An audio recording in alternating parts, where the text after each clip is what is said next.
Hi, Joe Brodnicki here in our Success Navigation studios, and welcome to this week's edition of Leadership Matters.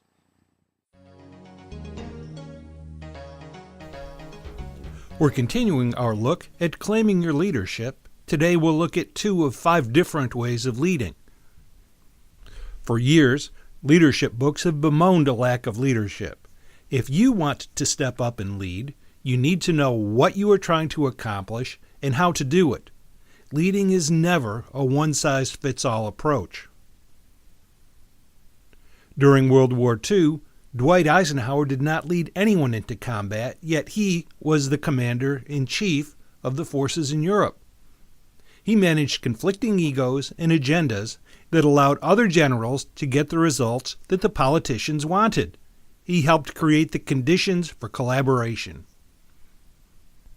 During the same war, generals like George Patton and Bernard Montgomery were 2 of the outsized egos that Eisenhower had to manage.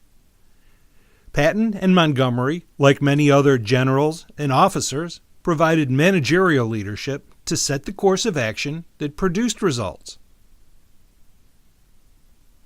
And then, on the bottom of the chain of command, troops like my father had to take turns providing leadership by supporting each other on the front lines of the actual fighting.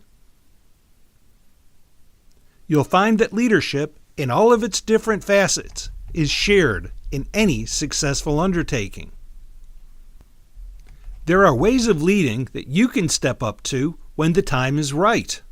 Each requires a different set of skills, and all are necessary to create positive change and solve tough problems. We'll look at 2 of these this week. The first way of leading is, in my opinion, the one that is most needed today. The awakening leader helps us see possibilities that we were not aware of.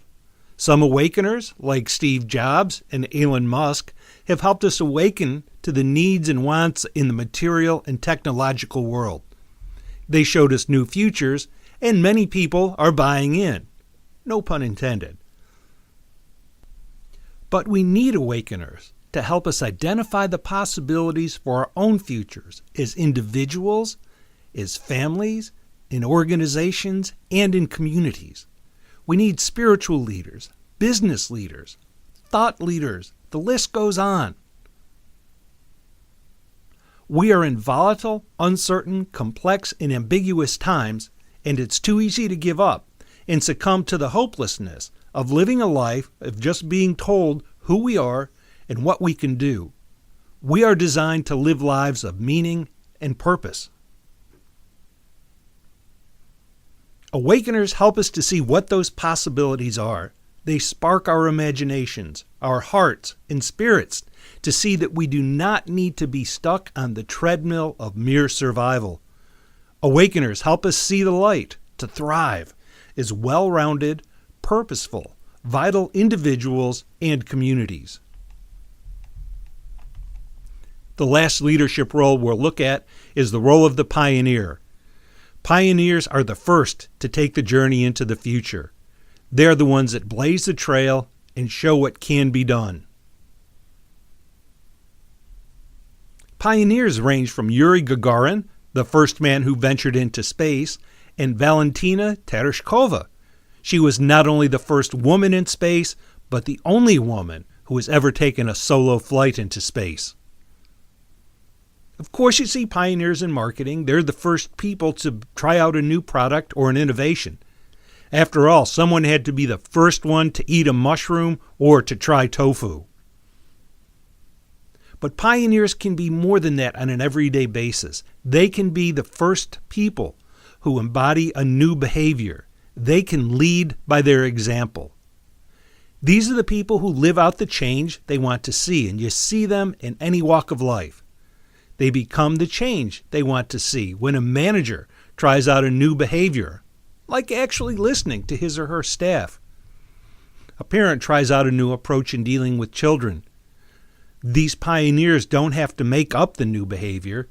They're just the first ones to try it out in new situations and new circumstances. At their best, awakening leaders and pioneering leaders have courage and foresight.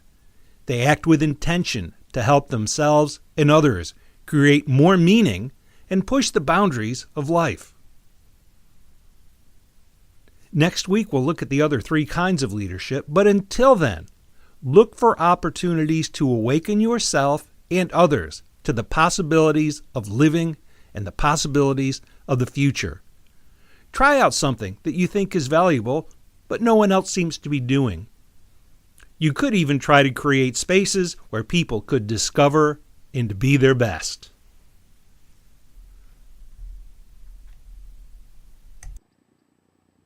I hope you enjoyed this week's edition, and come on back next week. We'll see you then.